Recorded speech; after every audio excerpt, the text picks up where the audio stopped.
Welcome, everybody, to the session Work and Wages. I am Greg Leiserson, Director of Tax Policy and Chief Economist at the Washington Center for Equitable Growth, and I will be your host for this session. A quick bit of housekeeping at the top. We have 4 speakers, each of whom will have 10 minutes to present, and 2 discussants, each of whom will also have 10 minutes to present, or 5 minutes per paper. We will have 2 speakers followed by discussion, and then 2 more speakers followed by additional discussion after that. We have reserved time at the end of the session for questions. However, I'd encourage you to submit questions throughout the session as they occur to you. You can use the Ask a Question feature that should appear on the right-hand side of your screen to do that. And again, just feel free to do that whenever a question occurs to you throughout the session, and then we will pose them to the speakers and discussants at the end of the session. A second note, this session is on the record. So for journalists and non-journalists alike, we encourage you to tweet, share, and discuss to your heart's content. On social media, you can join the conversation using hashtags EGGrantee and EG2021. And if you're looking for the social media handles for any of the participants in this session, you can go to bit.ly/EG2021_SM. Again, that's bit.ly/EG2021_SM. And finally, if you have any questions about the research that's presented in this session or are interested in connecting with any of the participants to talk further about anything, you can reach out to us at info@equitablegrowth.org, and we can connect you with any of the speakers or discussants. So with that out of the way, I will introduce each participant and discussant sequentially as we proceed through the agenda. So with no further ado, our first presentation will be by Andrew Elrod. He is a PhD candidate at UC Santa Barbara and will be presenting on income policies under the Great Society and Silent Majority. Take it away.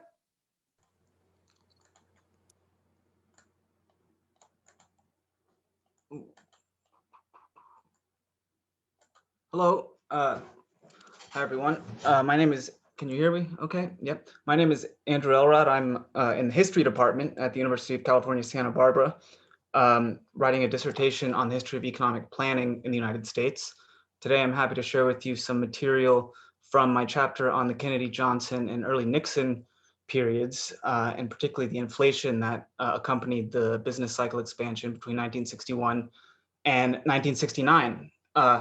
I'm going to start out today by going over some intellectual history, some hypotheses for inflation that existed, that continue to exist, generated after World War II. I will explain how some of these hypotheses were applied and how the experience of this particular business cycle has shaped our understanding of inflation today and has sort of gripped onto the basics of macroeconomic thought. So to begin, here is inflation and unemployment through the expansion. Everyone should be pretty familiar with these events with this material. In blue, we have the unemployment rate beginning at the beginning of the Kennedy administration, above 5%, falling gradually, accelerating after the 1964 tax cut that February, and then dropping finally below 4% with the increase in military spending that accompanied the Vietnam War. In red, we have the consumer price index, which remained fairly stable throughout the first half of the expansion. Began to accelerate in 1966, was depressed by some fiscal restraint in November of 66, and before accelerating again into the 1970s. So here we have inflation and unemployment, and the major events of fiscal and monetary policy that are often used to explain this behavior.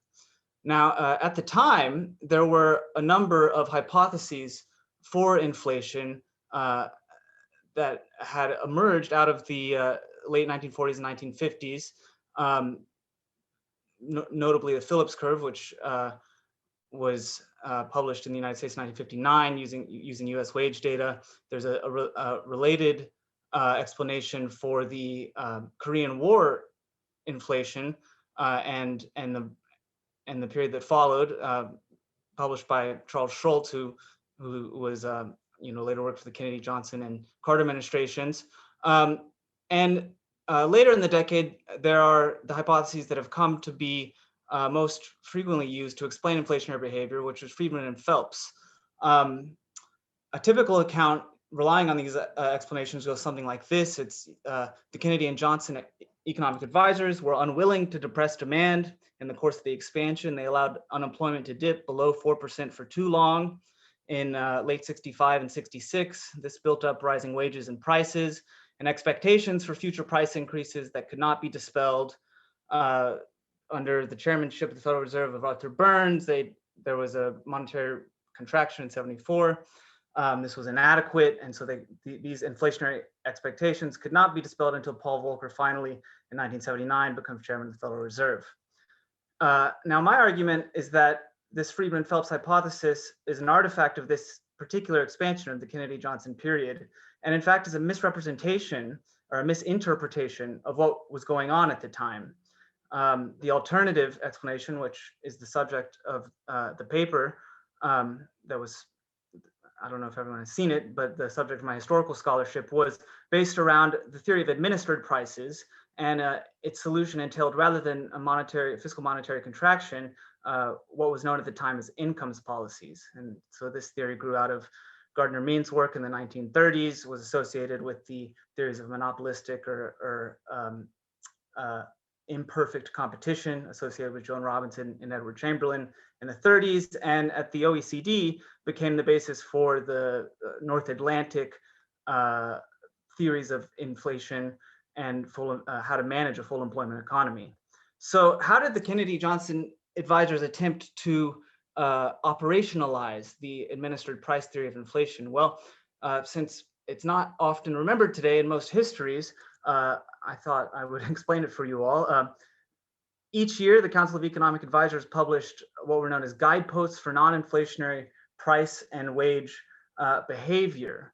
Now, this was a section of the economic report of the president, which set guidelines for private contracts, wage contracts, and product contracts.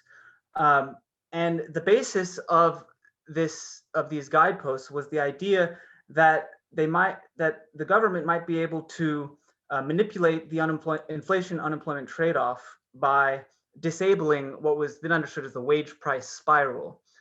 Most theories of inflation, the Friedman-Phelps interpretation, sort of assumes away the ability of the government or collective actors in the marketplace to change the wage price spiral. But the idea of a sort of competitive income claims over the income of production was widespread and commonplace throughout the 40s, 50s, and 60s.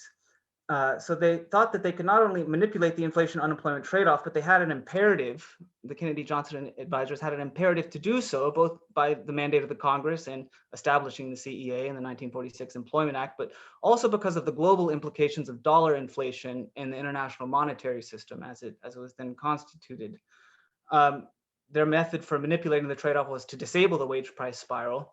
And here on the right, I have a simplified explanation of what the guidepost did. The guidepost for wages was to limit wage increases to output per man hour increases in the economy as a whole. And the guideline for prices was for firms with greater productivity increases to pass on those productivity increases to the public in the form of lower prices rather than higher profit margins. So the idea was to share productivity growth through persuading the centers of market power to not exercise that market power.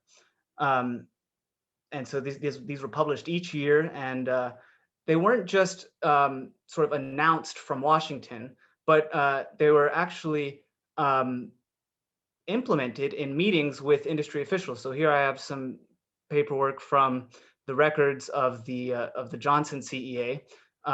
These are from meetings in the President's Advisory Committee on Labor Management Policy, which was a sort of peak association sponsored by the government, to which the largest business executives were invited to meet with labor union leaders to discuss the performance of the economy. So these graphs show output per man hour in the solid line and wholesale prices for 4 different industries in the dotted line. We can see sort of classic oligopoly pricing behavior. For example, in the top left, we have petroleum. Output per man hour is rising each year. Wholesale prices sort of bottom out, and so productivity increases in that industry are not being passed on to the public in the form of lower prices. We see a little bit more competition in rubber, this is the top right, paper, pulp in the bottom left, with a variety of paper products, and then steel, the sort of classic oligopoly industry, actually increased prices over the course of this is to 1965, the first half of the expansion, as output per man hour was increasing.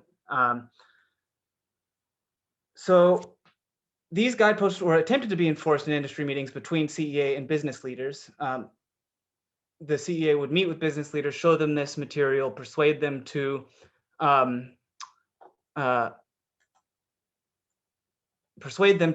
lower prices, and in fact, or not raise them. And with labor leaders, they would advise that wage increases be kept to the increase in productivity. Now, labor leaders asked in exchange for this that the federal, that the Johnson administration enforce price restraint on employers. And so here we go.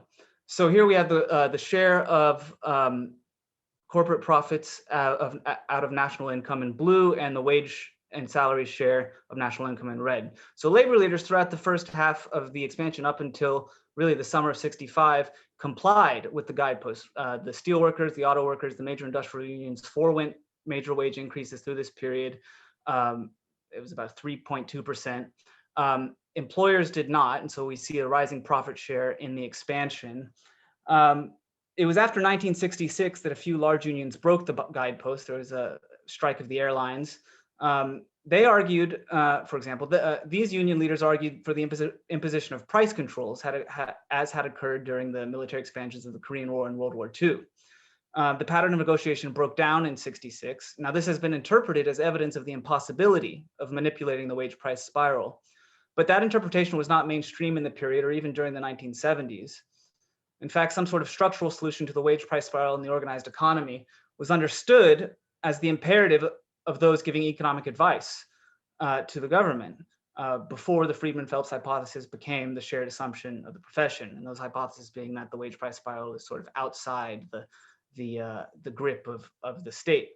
And so just as an example, so in the paper, I go through these meetings using archival records, particularly the phone conversations between the president and the chairman of these various industrial corporations. But just as some evidence and background for the mainstream nature of the administered price thesis, here we have some quotes from the OECD, the Brookings Institution, and Gardner Ackley, who himself was responsible for leading these meetings.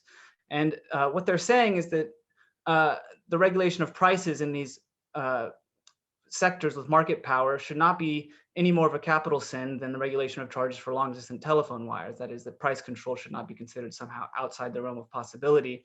And that in the application of the guideposts, what was needed was a vision of direction of where the distribution of income should be guided towards, if they were going to be, if the guideposts were going to be reflected. So to put it in the Friedman-Phelps terms, what part of the argument of this historical scholarship is theoretical about inflation, and that is that the psychology of income claims is not only individuals, not only based on individual economic decisions, but is in fact political and has to do with the allegiance of various economic decision makers to the government and the project that the government represents.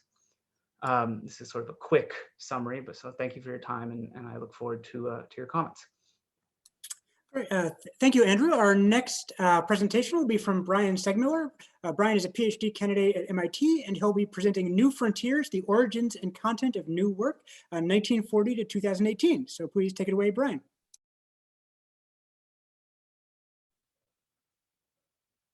Thanks, Greg. Just pulling up my screen here. All right, so as Greg mentioned, my name is Brian Segmiller. I'm a fifth-year PhD student at MIT and excited to present to you co-authored work with David Otter and Anna Solomon.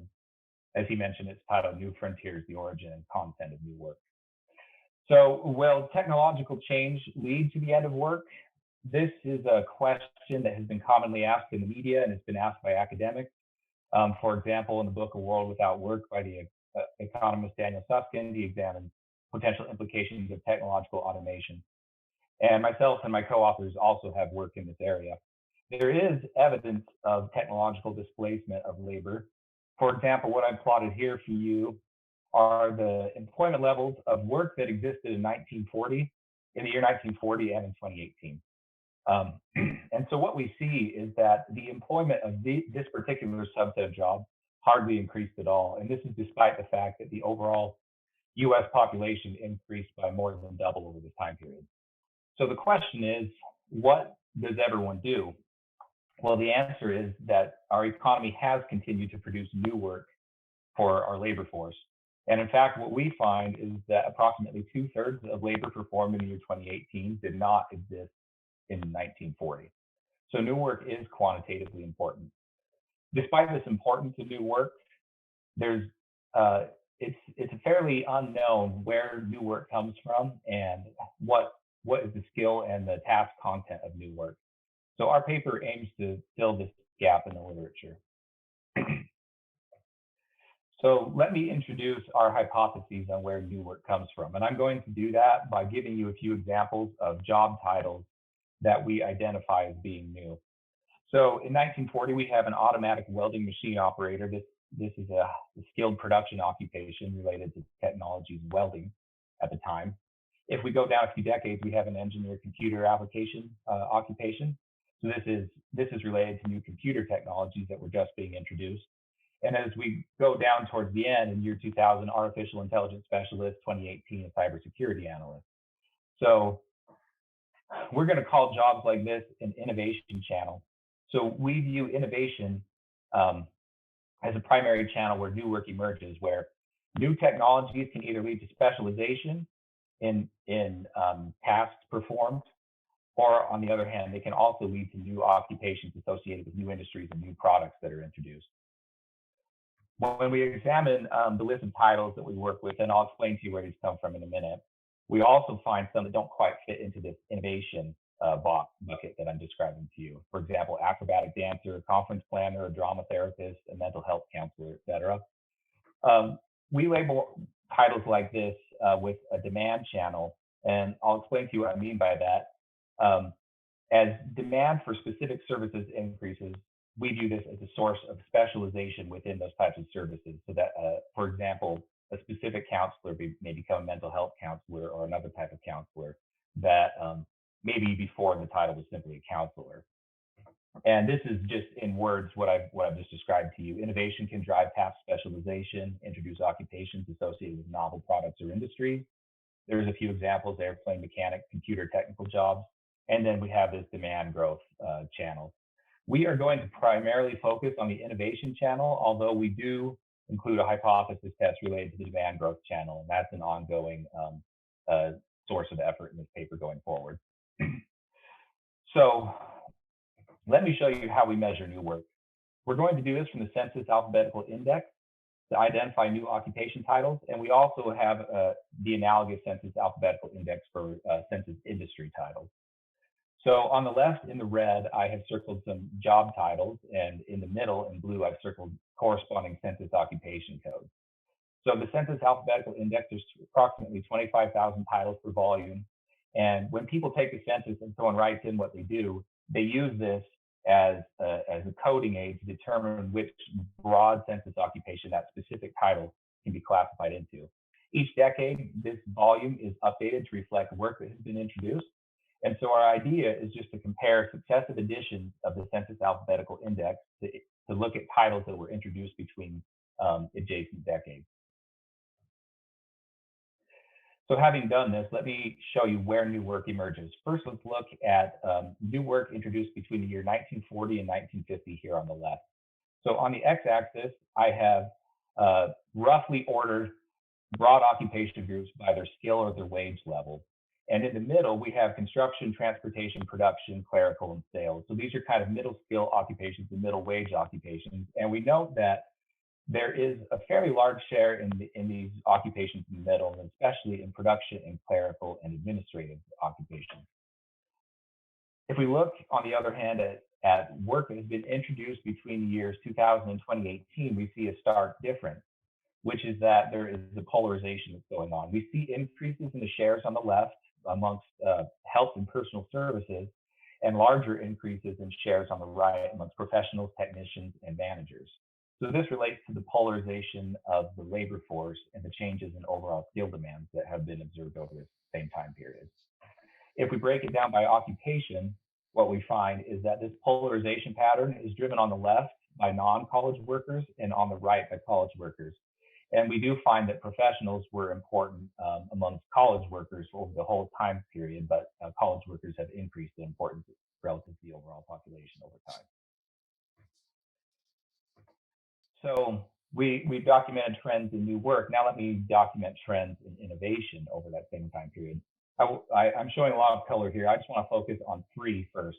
So we have in this dark blue transportation at the top, and then right below it in this maroon color is manufacturing process. These are shares of technologies or patents issued in a given year from this broad technology class.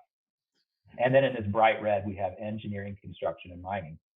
And so what we see at the start of the sample is that these three categories made up well over half of patents issued in the early 1900s. And as we go on, they steadily give way to this orange category and this kind of light purple category, which are instruments and information and electricity and electronics.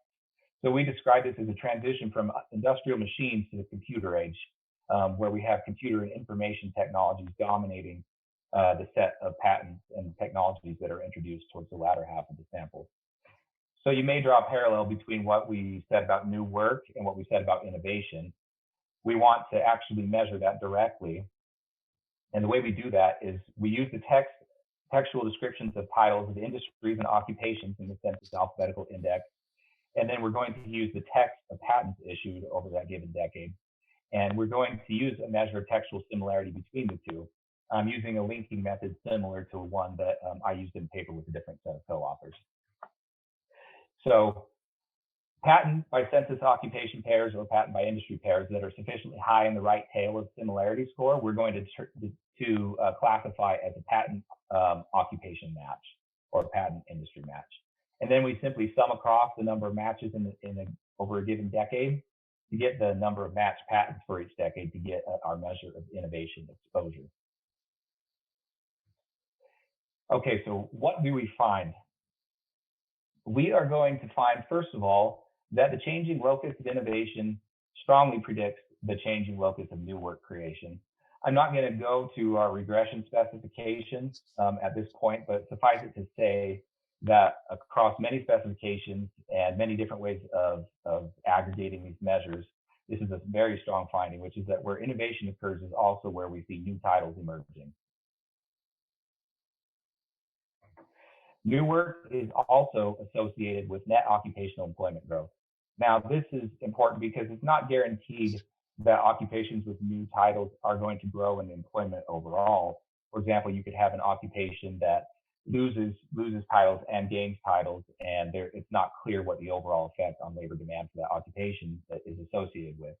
But we do find that our new work measures are strongly associated with occupational employment growth. This is both the case when we use our new work counts directly and when we use our innovation measures to estimate it.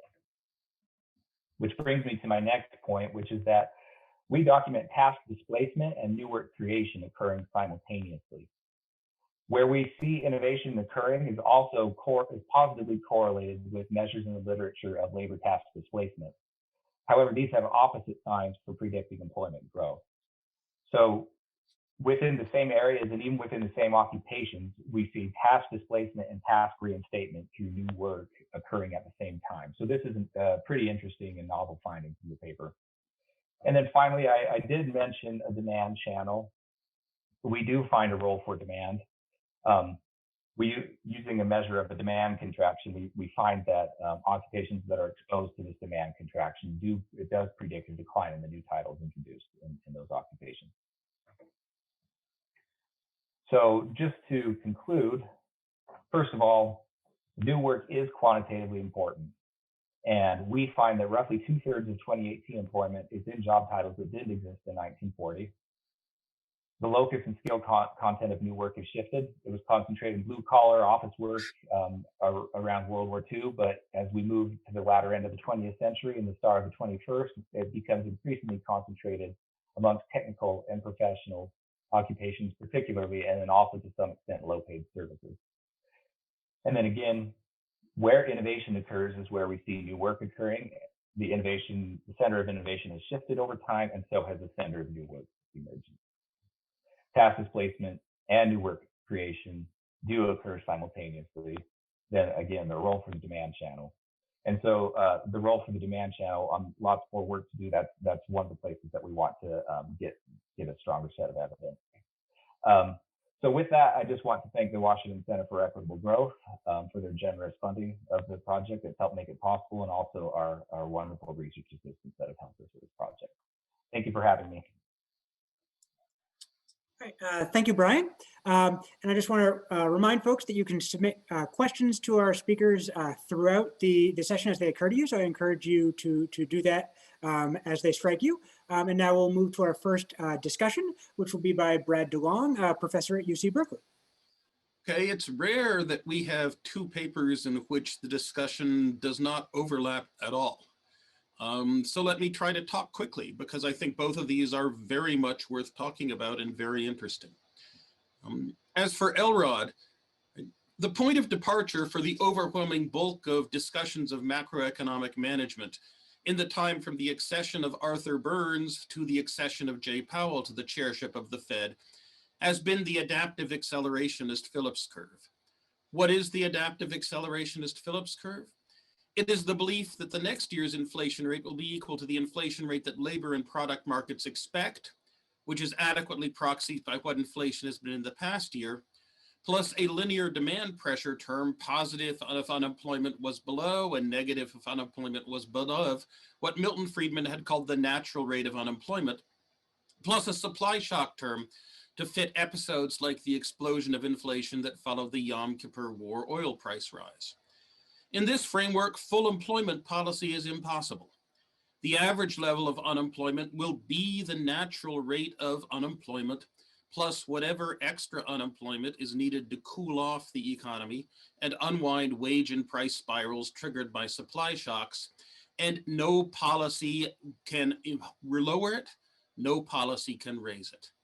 Macroeconomic management via fiscal policy is simply not worth doing, as it confuses members of Congress with respect to how to think about government's long-run budget constraint, and macroeconomic management via monetary policy is barely worth doing, for the net benefits of shifting unemployment to shave off the unemployment peaks at the cost of filling in the unemployment troughs to an equivalent extent, that's only at best a second-order gain to societal well-being. Now, this is kind of a weird framework in which to think about macroeconomic, fiscal, and monetary policy. Yet it's been the framework we've been using since the 1970s, at least. The question is why and how, and this is what Elrod looks at, with a focus on incomes policies. That is, in the adaptive accelerationist Phillips curve framework, incomes policies might be worth doing if they could reset market expectations of inflation from a high to a lower level, but they are superfluous if the Federal Reserve has demonstrated its credibility as the guardian of price stability and already reset market expectations. And they are destructive if the Federal Reserve does not follow through to take steps to thereafter keep unemployment above its natural rate. Moreover, this framework is immune to empirical critique. Is inflation above what you had forecast?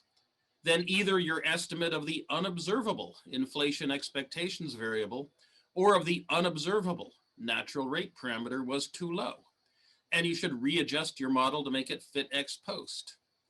Then either is inflation below what you had forecast, then either your estimate of the unobservable inflation expectations parameter or of the unobservable natural rate parameter was too high.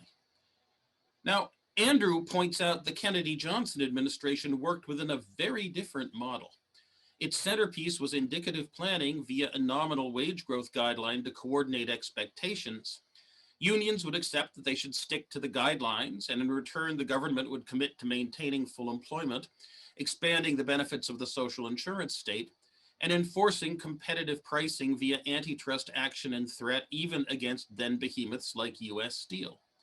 In times of boom, unions would see their workers' rates of real wage increase lag behind those in the unorganized sectors in which workers could demand what the market would bear in a high-pressure economy. But it was a bargain worth making in return for full employment and social insurance extension, especially since the long-run alternative was the shift to a Federal Reserve that would control inflation by hitting the economy on the head with a high interest rate brick repeatedly, so hard and so often that nobody thereafter would dare ask for a raise. But in the long run, the buy-in did not occur or could not be maintained, and the question is why? One side has long argued it was the fiscal fecklessness of the Johnson administration. A second side has argued that the social democratic low inflation bargain could not be maintained if it generated an income distribution that the powerful perceived as unfair, but the political system refused to amp up controls to restore fairness. CF Elrod, slide 9. Yet a third slide has argued it was all the fault of Arthur Burns, with Milton Friedman being an especially harsh critic here. Writing in 2000, quote, "From the moment Burns got into the Fed, politics played a great role.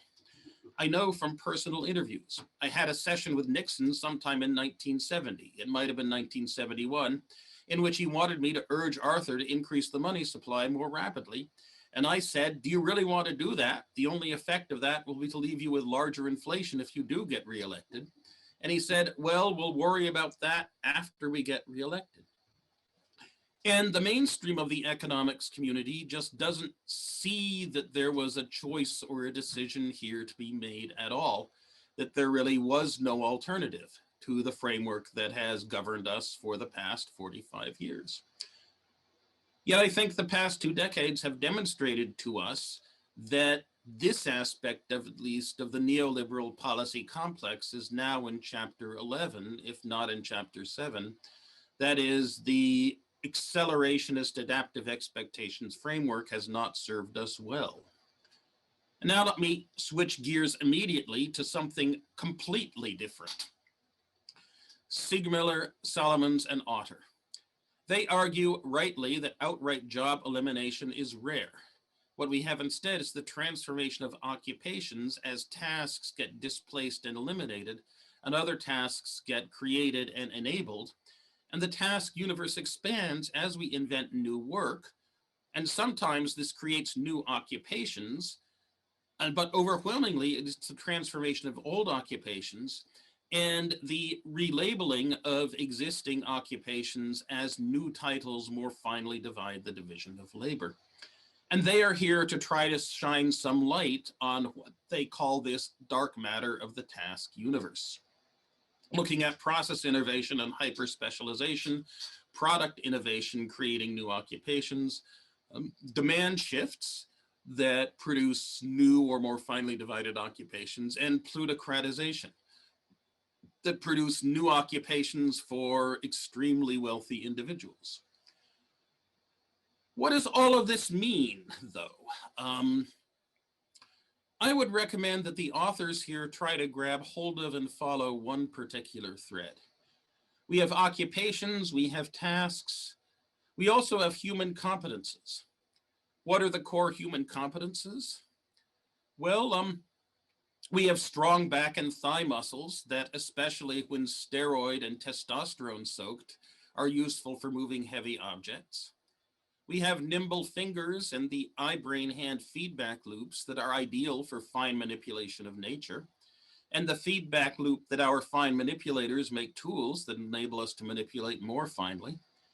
We have our gatherer-hunter skills at assessing an environment and picking out that portion of it to focus on, either for resource acquisition and use or for danger avoidance. We have our emotional and psychological intelligence to get the group organized, the labor divided, and everyone moving in the same direction. That is, let's sit here for 10 minutes, save for you, Throg. How would you like to gain status by running ahead to see if there is a lion pride at the water hole? And we have our neocortex's ability to envision scenarios, plan for them, and then to carry out our plans. And all of these human competences are used to perform the tasks, which then make up the occupations. And what value each of these competences has depends very much on the state of technology or education at the time. Many things that in engineering schools are regarded as extremely hard and unsolved artificial intelligence questions. When we move into labor economics, they are regarded as unskilled work that requires no human capital or skills. Why? Simply because these skills are within the core competence set of the massively parallel neurocomputer we call the human brain. And as time has passed, we have not just created many and destroyed some occupations as our technology has advanced. We have not just created and destroyed and shifted tasks that fall under occupational baskets. We have made varied use of our human core competences, and as the economy changes and as we make varied use, our income distributions and our quality of life change. Say it starts with the domestication of the horse. All of a sudden, the domestication of the horse, backs and thighs are no longer work nearly as much because the horse is a better hauler, much stronger hauler of stuff than a human is. Or maybe it started earlier with the invention of the potter's wheel. That every form of non-human power that substitutes and thus tends to reduce the value of human backs and thighs, it has been more than offset as far as the wages of those with strong backs and thighs are concerned. And every form of non-human manipulation that substitutes for and tends to reduce the value of human fingers and the eye-brain-hand feedback loop, it also has been more than offset. And these have all been offset by the fact that every single source of non-human power, right, from the horse to the watermill to the jet engine, and every single source of manipulation, from the potter's wheel to the loom to the most advanced robot today, it's required a cybernetic control mechanism. Without such mechanisms, animals and machines are useless. And as cybernetic control mechanisms, hitherto, human brains have had an overwhelming productivity edge. A human brain fits in a bread box, it draws 50 watts of power. And while human brains do not grow on trees, they really do grow. The declining value of the core competences of moving things and of manipulating things has been vastly offset by the growing value of the core competence of controlling things on the hardware side and of paper pushing, of manipulating information according to relatively simple rules on the software side. And the fear is that this time, things are really, really different, that this time that technological anxiety is not misguided, at least as far as the social status and possibly the living standards of the median human are concerned. And the fear arises from the fact that the uniqueness of human brains as cybernetic control mechanisms for machines and as paper shufflers for routine information is no longer so clear.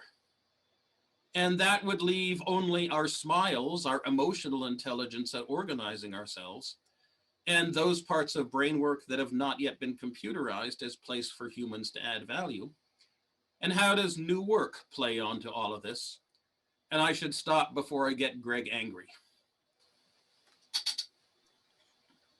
Thank you, Brad. I'm not at all angry, I assure you, but thank you for the remarks. And we'll now turn to our second section of speakers and discussants, and we'll be kicked off there by Krista Ruffini.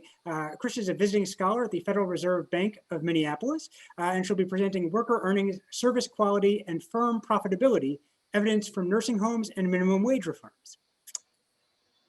Great. Thanks so much, Greg. Can everyone see my slides? Perfect. All right, so today I'm going to be asking the question whether increasing workers' wages affects the quality of services that consumers receive. And there are several reasons to think that this might be the case. First, efficiency wage models predict that increasing wages reduces employee shirking and causes employees to exert greater effort on the job in order to avoid unemployment. Second, there's emerging work in psychology suggesting that if we relax households' financial constraints, it reduces cognitive burdens and improves overall decision-making. However, there's limited empirical evidence on this question, particularly in service industries where objective measures of quality are often not systematically collected. Moreover, we don't know whether government mandated wage increases, rather than the unilateral decisions made by individual firms, can enhance production efficiency and serve as this efficiency wage mechanism. And so in order to make progress on these questions, I'm going to be examining the relationship between higher wages for direct care staff in nursing homes that are due to increases in the statutory minimum wage, and then how these wage increases affect the quality of care and patient health outcomes among nursing home residents. So just to be concrete about what I'm talking about when I say nursing home, nursing homes are going to refer to the nursing facilities and the skilled nursing facilities that are providing round-the-clock intensive care provided by nursing assistants, skilled nursing staff, and physicians. Now, nursing homes are a large employer of low-wage employment. Nursing assistants in particular are going to provide about 2/3 of this person-to-person care. And these employees typically earn very low wages. The typical worker is going to earn about $13 an hour, roughly on par with what we see in the retail sector. Turnover is also really high amongst these employers. About 70 to 85% are going to leave their employer every year, often to go work for another nursing home. So to give you a sense of the types of jobs that nursing assistants are doing and why we might expect wages to translate into patient outcomes, we see that nursing assistants are helping residents with their mobility and eating needs. They're administering basic medical treatment, and they're providing what sociologists call emotional labor, or this relationship building component. So even though this is a position that doesn't require extensive training or a formal educational credential, we might expect there to be returns to firm-specific human capital in the sense the longer the worker is with his or her firm, the better he or she is able to understand and respond to resident needs. So the wage variation that I'm using is variation in the statutory minimum wage. And I'm going to show you a couple of maps in rapid succession just to show how minimum wages are changing over the analysis period. So shaded in blue are counties in which a neighboring county faced a different minimum wage, either due to state, city, or county regulation. And the darkest shade of navy is going to correspond to gaps that are at least 30 log points. So starting in the late 1990s, we see minimum wage variation in the Western, Mid-Atlantic, and New England states. But as we go through the 2000s, there's more and more variation, so that by the end of the analysis sample, a large fraction of the country is in a county where the next county over is experiencing a different minimum wage. So I'm going to use this variation, building off much of the existing minimum wage literature in a differences framework, where I'm exploiting these very local differences in the minimum wage. So I'm going to have an outcome Y for county C or facility F and county pair P at time T. The coefficient of interest here is going to be this beta term on the log minimum wage faced by the facility or county. I'm going to control for other types of state policies, county economic conditions, demographic shifts, and include a county fixed effect to account for any of this time invariant kind of culture or unchanging factors about a county or facility. This gamma PT term is going to be a pair specific time effect that's really going to isolate these very local differences in minimum wages. All right, so first, it's important to document that minimum wages are binding in this sector. What I mean by that is when the statutory minimum wage increases, we should see some type of earnings response amongst low wage workers. And so across a variety of different data sets, the QWI administrative data from the state of California, the CPS and ACS, I find a 10% increase in the minimum wage increases earnings among nursing assistants by between 1 and 2%. At the same time, there's no change in the number of workers in this sector, either in the differences framework or taking an event study approach. But even though the number of nursing assistants don't change, and I don't see any changes in overall turnover, when we break turnover out into stable hires, the fraction of new workers who remain with their employer for at least 3 months, we see a meaningful increase. And likewise, we see a reduction in the share of workers who are leaving their employer each quarter. So what do these increases in earnings and increases in firm-specific human capital mean for the patient experience? Well, first, I turn to inspection violations and show that there's a reduction in the likelihood a facility receives any violation and a reduction in the total number of violations a facility receives. But at the same time, there's no change in the likelihood a facility has a severe violation that's presenting immediate harm or danger to residents. We can also look at measures of patient health, and here we see higher wages translate into a smaller share of residents with pressure sores, fewer residents with infections or that are under restraints, so that in the aggregate, patient health improves. Finally, we can turn towards mortality and say, does higher wages, do they affect the number of deaths occurring in nursing home settings? So in column 1, we see that higher wages reduce the overall elderly mortality rate. Columns 2 and 3 show that this is really driven by deaths occurring in nursing home settings, and it's not overly sensitive to whether or not we control for the characteristics of people who are in nursing homes. At the same time, there's no change in the elderly mortality rate in non-nursing home settings, including the elderly mortality rate in hospitals. So how are firms coping with these higher labor costs? I showed that in the paper that higher minimum wages increase the amount of revenue that firms are able to get to residents. And this increase in revenue comes through 2 channels. First, residents are charging the people who are paying out of pocket, the relatively wealthy patients, more. And at the same time, they're shifting their caseload away from Medicaid recipients towards these private payers who are likely to generate greater revenue, so that in the aggregate, there's no change in net income or profitability. So how should we be thinking about these findings? Are they large? Are they small? So in order to quantify the improvements in patient health, I find that the savings in pressure ulcer treatment alone can offset between 20 to 50% of the increased labor costs.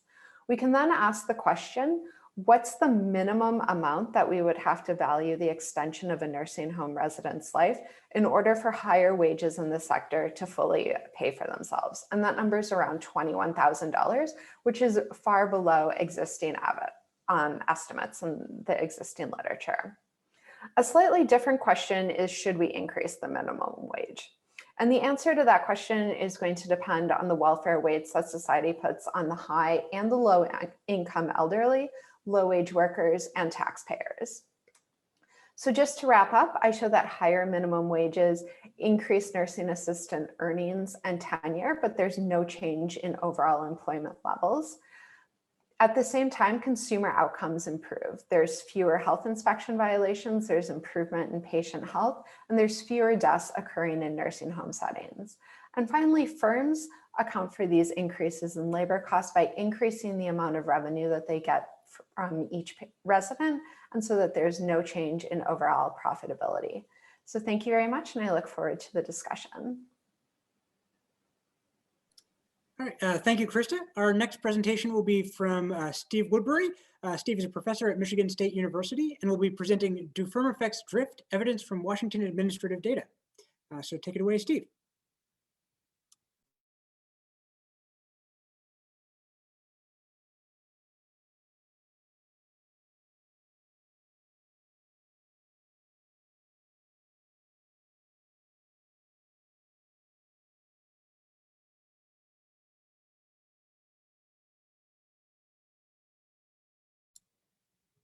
Steve, I think you're... I'm sorry. Yes, I've only now unmuted. Pardon me. Okay. Thank you. Thank you for tolerating my earlier attempts at multitasking, which failed miserably. Anyway, this is work that Marta Lahovska and Alex Maas and Rafa Saggio have been doing.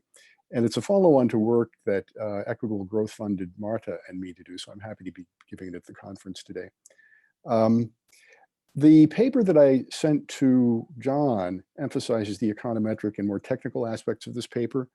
And I think, in fact, in the end, it really is a paper on wage inequality. And that's why I give this alternative title, AKA Employers and the Growth of Wage Inequality. And I'm going to be focusing more on the topical aspects of the paper today. I'll say a little bit about the econometrics, but not as much as the paper does. The main findings of the paper on inequality are that inequality, both in hourly wage rates and earnings, grew dramatically in Washington state during the period we are looking at, which is 2002 to 2014. And most of that widening is accounted for by individual worker effects, meaning increased valuation of individual skills, and by additional sorting of high wage workers to high wage firms. There's very little, it turns out, very little extent to which employer wage policies per se, played a role in increasing that wage inequality.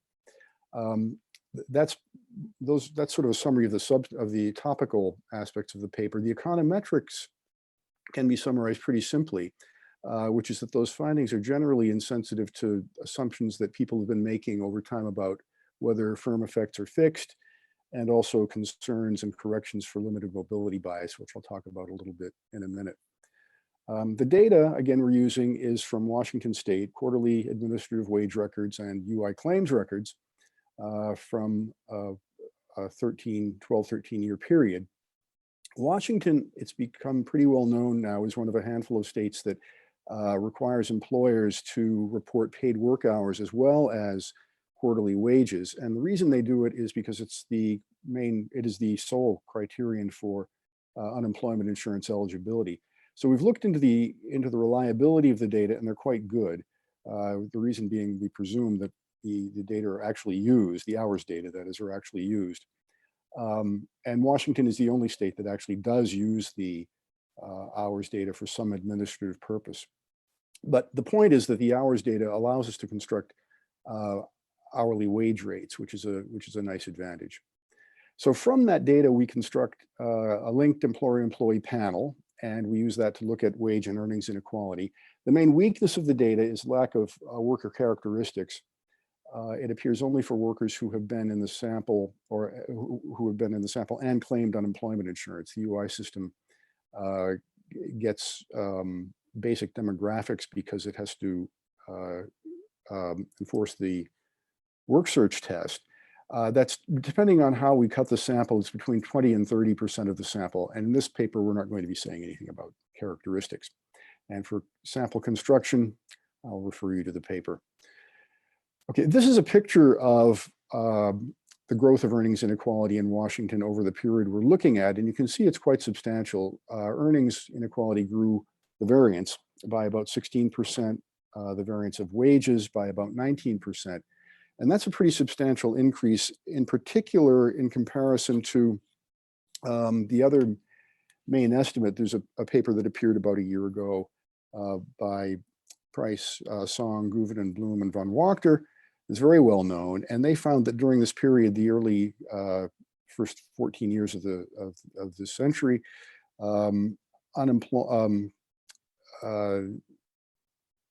wage inequality grew by only about 4%. So we've got much greater variation here and much greater growth in the variance of wages and earnings. We think part of it may be due to differences in data, but we also think part of it may be due to Washington itself. Washington is, of course, home to Seattle, which is one of a handful of innovation hubs. And it makes sense that the people who are the high skilled workers in that area are very highly demanded internationally. And so it makes sense that their wages would be growing very rapidly and contributing to wage inequality. You can see that in the next figure, which shows trends in log earnings of several percentiles. And this is really divided into three phases. You can see in the first phase, not much is happening except at the top end. And these are the years before the Great Recession. And during the Great Recession, the top part of the wage distribution continued to grow, but not nearly as greatly. It's the bottom that fell. And then in the years following the Great Recession, you see the top taking off again and the bottom part of the distribution recovering somewhat. And that overall, this tracks what we saw in the last figure fairly well. Okay, a little bit on the econometrics. The framework, what we want to do now is sort of divide the wage growth into various components. And in particular, what we want to look at is using the so-called AKM or Ebaud-Margolis framework, which has become the workhorse for this work. We want to divide changes in the log of whatever outcome we're looking at, wages or earnings, into an individual worker component, a firm component, and then some other components. And we'll be looking at the sorting of workers, the correlation between alpha and psi in this. So our goal really is to understand the share of the total variance of earnings that's accounted for by firm effects. And the econometric issue here is that even if the estimates of psi are unbiased, they're subject to some sampling error. And the estimates of psi themselves may not be biased, but the problem is that leads to inconsistency of the variance estimator. So the way people have gotten around this essentially is to assume that psi's are fixed and reduce sampling variation by pooling more years of data. And the reason is you see more transitions among workers over more years of data, and that's the variation that identifies both the psi and the alpha. The problem is, of course, a lot of evidence suggests that firm pay policies do vary over time. They may not be fixed. So we had two econometric goals in this paper. One was to see whether firm effects really were stable, and we used a couple of ways of going about that, a rolling AKM and a time varying AKM, which details of which I won't get into. The conclusion, though, which is comforting for people who've been using the AKM framework, is that the psi's, the firm fixed effects, really are remarkably stable, and I'll show you a little bit more on that later. The other thing we looked at is whether limited mobility bias is a problem. This is probably an issue more in European data than American data because there's less mobility in European labor markets. And one of our co-authors, Rafa Saggio, also authored a paper, this was in Econometrica last year, proposing a correction for limited mobility bias. When we implement it with Washington data, we find out that the variance components, the estimates are very similar, whether we correct or not. Okay, so back to what we find, now that we've sort of established that the variance components aren't terribly sensitive to these econometric corrections. This is a slide showing the variance decomposition into person effects, firm effects, and the correlation or the covariance between firm and person effects. And basically you can see in this slide the overwhelming importance of individual effects. Also, you can see that it's most of the growth in inequality occurred during the Great Recession. This was a big increase in the variance during that period. Okay, 2-minute warning already. Thank you. The bottom part of this figure is sort of is unfortunately masked by the scale. So here's a blow up of it, and what you can see here is that sorting has a cyclical component. It becomes greater in recoveries, and it fell fairly dramatically during the Great Recession. So that's what's going on with sorting. And finally, here are percentage changes, and what you can see here is again some cyclicality. You see the variance, the correlation between firm and person effects rising, falling, and rising, which is actually the opposite of what happened to firm effects. Firm effects actually became less important before the recession, grew in importance during the recession, the Great Recession, and then fell again after. What about the drift of firm effects? Well, this is simply a picture showing autocorrelation plots of the data and then fitting an AR1 specification. And here is the AR1 specification here. And what we end up with is a autocorrelation coefficient of almost 0.98. This is for wages. So wage firm effects really are strongly autocorrelated and strongly persistent. And over the entire period, if you use a balanced sample, the firm effect is about 75% of what it was at the beginning. So we've got we've got a lot of persistence in firm effects. Okay, and I can see I'm done. So most of the wage growth in Washington since 2001 is accounted for by individual worker effects and by increased sorting of high wage workers to high wage firms. Again, firm wage pay policies per se don't contribute very much. It's simply the sorting of workers to firms that does matter. And then the econometrics of the paper, relaxing the assumptions about firm effects, being constant, doesn't make much difference to the inferences we make. And that's helpful for applied researchers who have been using this method and need to reduce mobility bias by pooling many years of data. Thank you. Thank you, Steve. And our final discussion will be by John Colonisi, who is an economist at the Federal Reserve Board. Thanks, Greg. And thank you to the organizers for putting this session together. I greatly enjoyed reading both of these papers, so it's good to have the excuse to do so. I should begin by saying that the usual disclaimer applies, that these are my views and don't represent the views of the Federal Reserve Board of Governors or its staff. So I'll discuss, the two papers are on sort of different topics. So I'll discuss first Krista's paper and then Steve's paper, each in turn.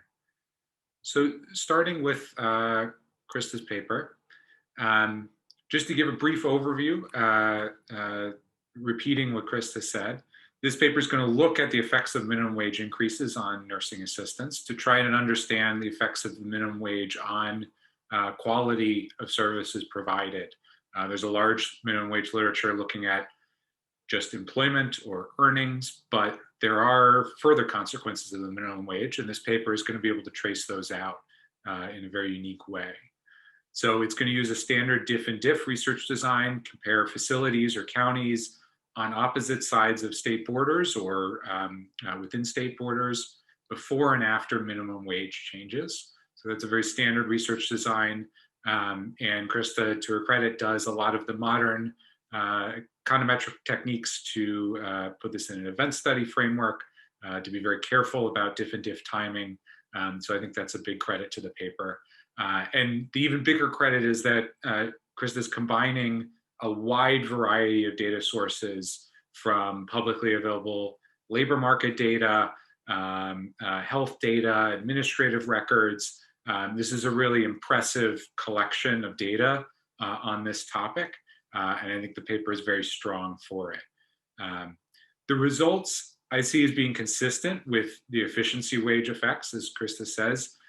Employment is unaffected, turnover decreases. This results in staff who maybe have higher firm-specific human capital, who may be exerting more effort, and decreases the costs of turnover for the firm. As a result, the quality of care goes up. And that's a very good thing for patients and consumers. To compensate for this a little bit, firms raise their prices. And I think importantly, she documents that firms are shifting away from Medicaid patients towards private paying patients who they may be able to collect more revenue from. So I'll return to that in a minute. My job as a discussant, I thought this was a great paper.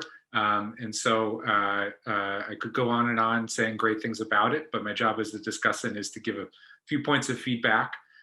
So I have a few comments that I'd like to see a little bit more on. So first, this is a diff and diff research design. And so it identifies the effects of treatment facilities relative to control facilities. And I think the natural interpretation is that when you see the relative quality change, it's that treatment facilities are seeing quality increase. But equally, it could be that control facilities are seeing quality decrease. So if you have two counties that are on opposite sides of a state border and one of the states raises their minimum wage, it could be that workers from the other state start commuting across the border. And so facilities in that state are seeing even higher turnover than normal, even higher costs and lower quality. So it'd be helpful to maybe tease apart not just the relative effect, but some sort of absolute sense of whether quality is going up or down. Maybe you could compare to counties in the same state further away from the border. That's one thought. I also thought I'd mention With these county border pair designs, not all counties at borders are comparable. So Cook County in Chicago and neighboring counties in Indiana are somewhat different along a lot of dimensions. And there's this recent paper by Boone, Dubé, Goodman, and Kaplan that shows that this can be particularly problematic for looking at county border pair designs. And so they recommend trimming the sample of county pairs, doing a selection on sort of divergent pre-trends that, the full details are in that paper, but that may be something that could be used here to improve the estimates a little bit more.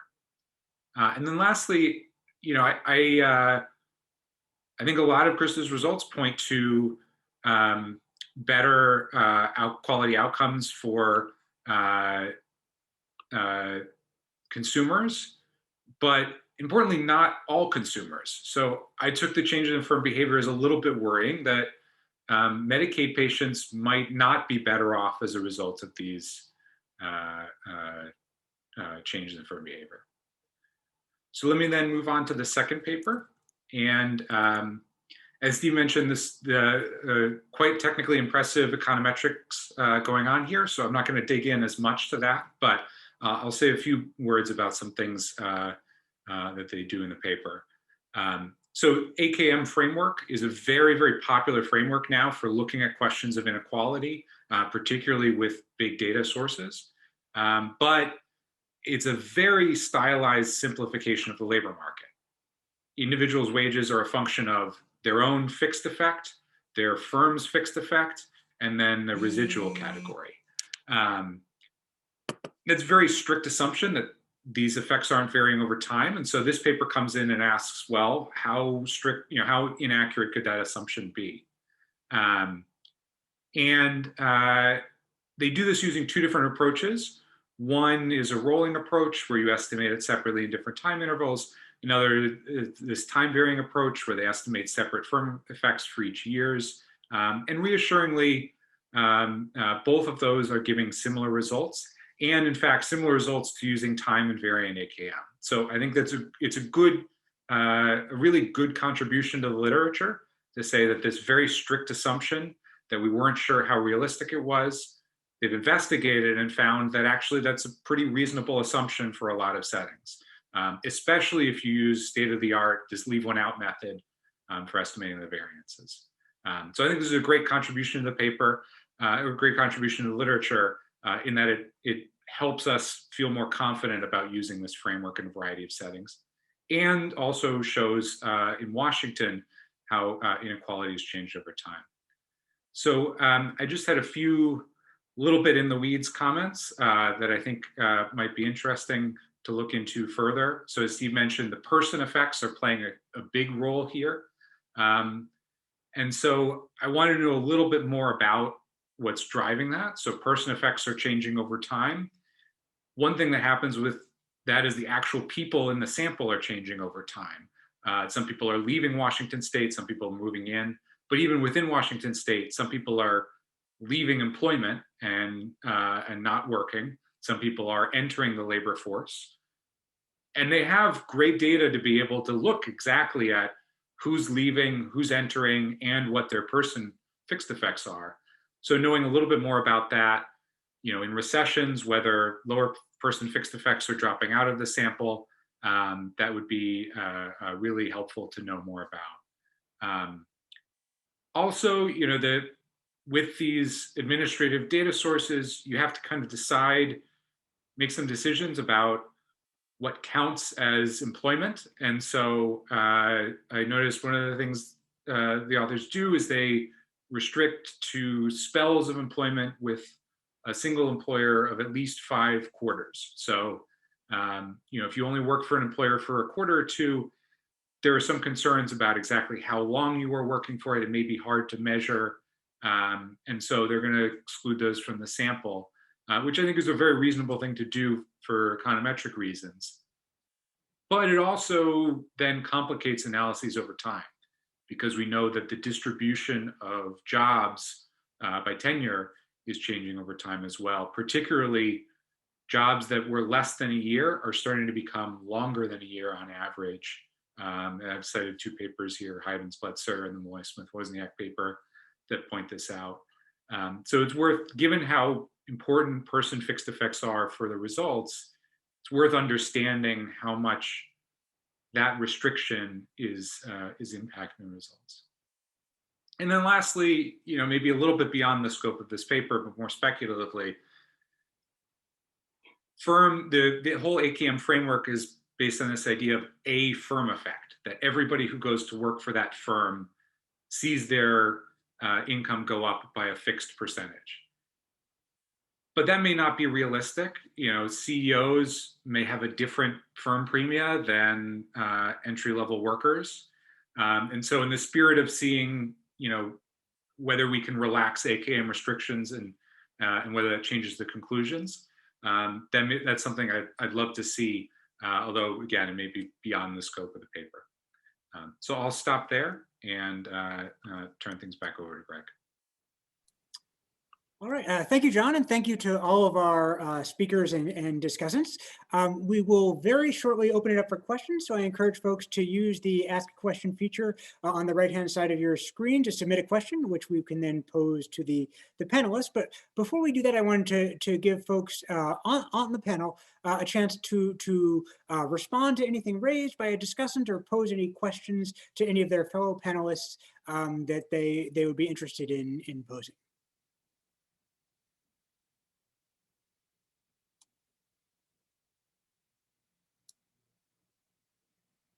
I'd just like to thank John for his comments. I think one implication of your first comment is the question, do worker effects drift as well as firm effects? I don't know if you said that explicitly, but I think that would be important. And the other, I think I love your last comment. And I'm wondering if a way to go about it would be to look at, try to estimate different firm effects depending on wage levels within the individual establishment. I think that's what you're saying. I don't think anyone's thought about that. So thank you.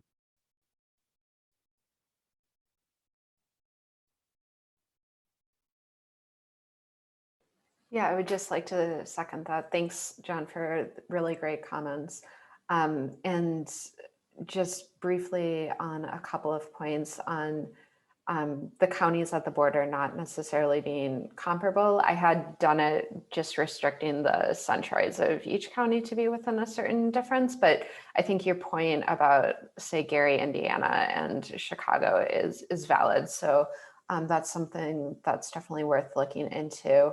And I think one thing that should be in the back of our minds is the analysis periods also coincides with a period where community-based long-term care options are increasing, and quality metrics for those types of firms and workers are really newly collected. So I would anticipate that in the next couple of years, we have better information about the aggregate distributional effects.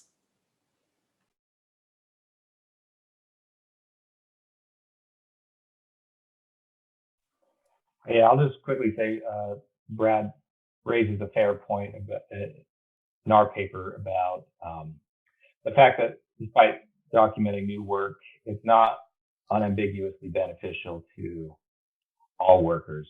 I guess we want to be clear about that point, is that this polarization is a good thing for people with a particular skill set, and it's kind of painful for people with a different skill set.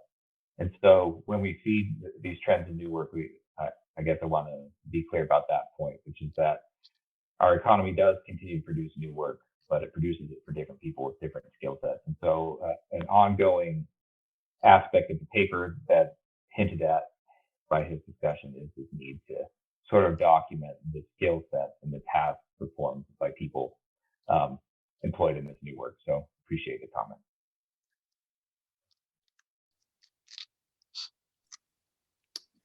All right, so I'll pose our first question to Brian on sort of a related point, which is, to what extent should we think of in your work, or more broadly, the innovation as driving the new work, the new work as driving the innovation, both of those as being caused by some third set of factors? To what extent does your work answer that question? To what extent does it matter for this context? Sort of, how are you thinking about causality in those issues? Yeah, that's a fair question. We have statistical associations. Like we don't have an instrument right now. However, we do think of it as like the innovation. For example, when you look at artificial intelligence specialists that is new work, it's hard to say that job, like the innovation was caused by the presence of that occupation. We, in sort of like a sequential sense, we view the innovation occurring as being the thing that allows that occupation to be introduced. And so I suppose we could think about that more fully, but in that sense, we do think of this as primarily identifying the channel of innovation to creation of new work.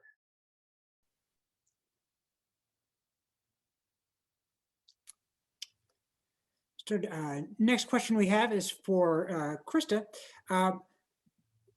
Sort of the minimum wage is a policy that applies beyond one, broadly in a sense. I mean, beyond one industry, any state can have any degree of carve-outs or application rules they desire, but applies broadly. When we think about the turnover mechanism that you identify, how should we think about that and the general equilibrium effects around that, and to whom the minimum wage effects are applying, and what that means for the interpretation of the mechanisms?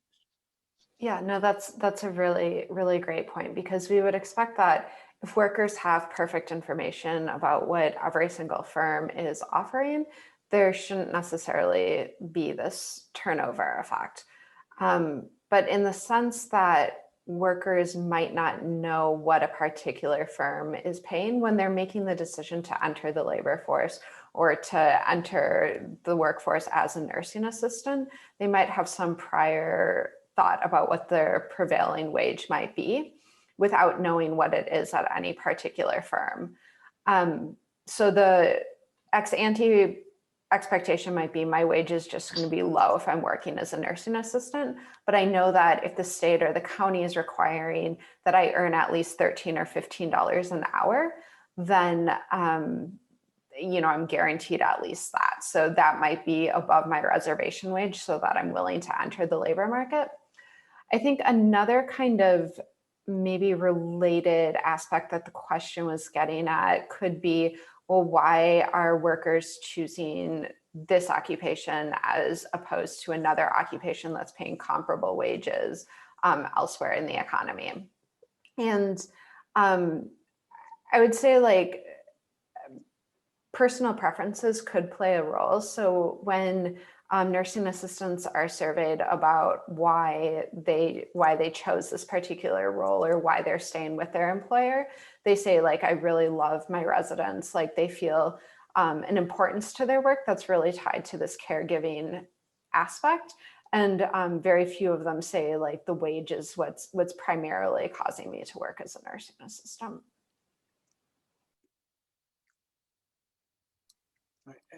Question for Andrew, and this is it's a big one, so I will remind you that you have free reign to take this in whatever direction you want. But the question is, what policy implications should policymakers circa 2016, 17, 18 have drawn from your research for the policy choices they made or should have been making then, if any? Well, at the Federal Reserve, I would say they could have waited longer to apply monetary, to raise interest rates. That's the sort of immediate policy implication. More broadly, in thinking about inflation, I would say that signals to actors in the market could be made more explicit. A lot of macroeconomic thinking assumes that the way the state and society interact is through these discrete channels of taxes, spending, open market policy at the Federal Reserve, when in fact people interact with their government every day through through the news, through announcements, through the things that politicians say. So, to think about the type of, if in, I guess the big thing here is the election that happens in November of 2016. But to think about it in terms of, before the election, signals to employers to say raise wages, and to workers to say it's okay to demand wage increases, that we want to shape the distribution of new income that's produced out of economic growth in a certain way, and that we need you to participate in doing it. That's the sort of broad takeaways, is to reimagine the state society distinction that is at the heart of a lot of macroeconomic teaching.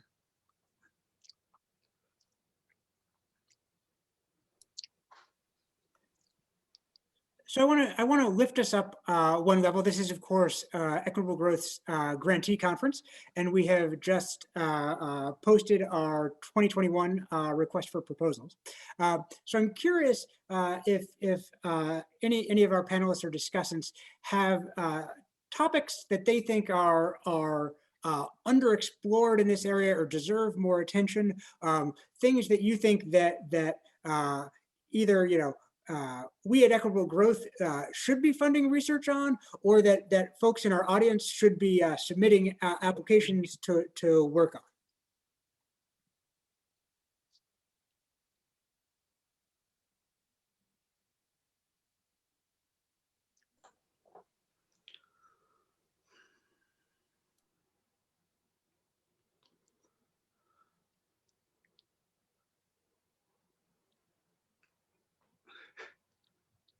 I have an idea. I'm a sort of fish out of water here, coming from the history department.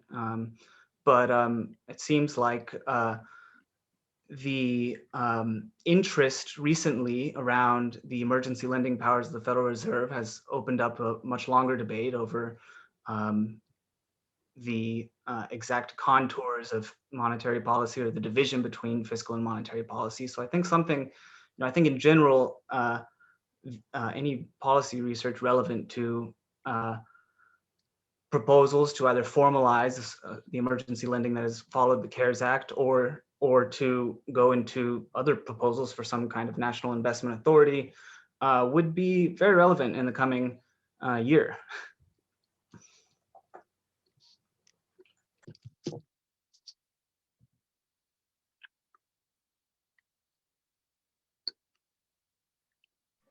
I might mention ambitious but costly data collection efforts. Our project there's a considerable fixed cost paid at the front end, and I think that is a binding constraint on a lot of potentially interesting research. And so maybe looking over the long term, certain projects that have a high payoff in the future, with a high cost in the present, could do would have a lot of help with a little bit of funding to help in that, like a very ambitious data collection stage at the beginning of the project. I would like to see more work on wage subsidies. I think we've had a lot of discussion of income transfer programs, but I think wage subsidies have been proposed and favored by people on, both to the left and the right of center.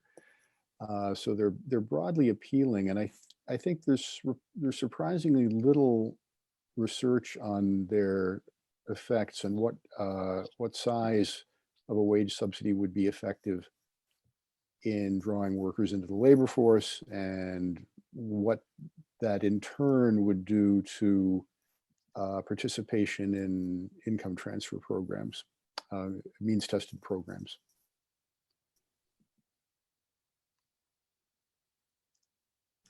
This isn't necessarily limited to the papers in this session, and I know Equitable Growth has funded a number of projects on this area, but I think you can never have too much research on how all of these different interventions and policies that affect people targeted at different stages of their life have kind of trickle-down effects later on in life. So I think especially thinking about the current pandemic situation, how would we expect the policy responses that we're seeing today? how would we expect that to see growth evolve throughout the next 10, 20 years, and who we might expect to be the winners and the losers for any given proposal?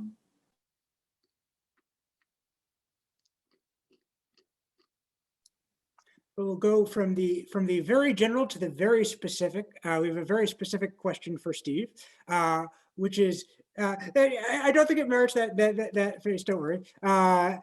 Does Steve have plans to extend this research past 2014? And do you think that the Seattle's increased minimum wage will have an effect? I keep forgetting to unmute. I teach so much that I'm never muted, so yeah, we would love to. Whether it'll be possible to get more Washington data, I don't know. It's been very difficult to. We have a very restrictive data sharing agreement now, and Washington has been very, very generous to give us access. So the answer is I would love to. We would love to. Whether we'll be able to, I don't know. Right. But what about the minimum wage question is another one. There has been some work, of course, using Washington data on the minimum wage by Jake Vigder, who's at the University of Washington. It has been somewhat controversial. We, in our data, don't have location identifiers, so we wouldn't be able to say as much about the specific minimum wage provisions, which have been local, at least to date. And so I think I have to punt on that question.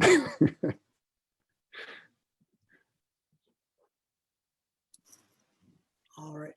So thank you, Steve. And I think we are coming up on time, so I think we'll call it a wrap there. I want to thank everybody for attending this session. I want to thank all of our presenters for both conducting their research and joining us today to talk about it, all of our discussants for volunteering their time to read, discuss, and comment. We will have our closing event for this conference, which will feature remarks from Representative Ro Khanna. Will start in half an hour at 4 p.m. So I encourage everybody who is able to join us for that to join us then. And other than that, thank you again all for joining us, and I wish all of you a great rest of your day.